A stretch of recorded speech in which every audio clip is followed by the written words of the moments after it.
Heart attacks is not a disease of old age anymore. People in their 30s and 40s are having heart attacks. In young people, the following are the contributory factors to having a heart attack: lack of sleep, stressful life situations, the use of things like shisha and vaping, the presence of belly fat or visceral fat even in thin individuals, lack of activity, spending a lot of time on mobile phones rather than going outdoors and spending time in activities such as walking, poor sleep, and the use of junk food are the obvious culprits. The scary part is your body sometimes gives you warning signs which we ignore. Heart attack doesn't always manifest with the classical crushing chest pain.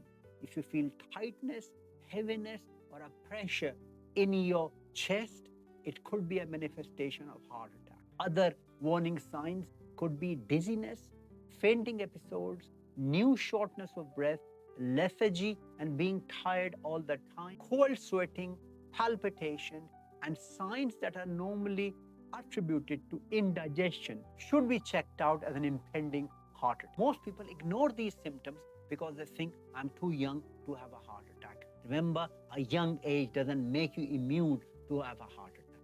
So change your lifestyle, get out and about, do regular exercise, reduce your visceral fat, stop smoking, vaping, and having shisha, avoid junk food. For similar such tips, follow me on my YouTube channel, Dr. Sohail Anwar Mind and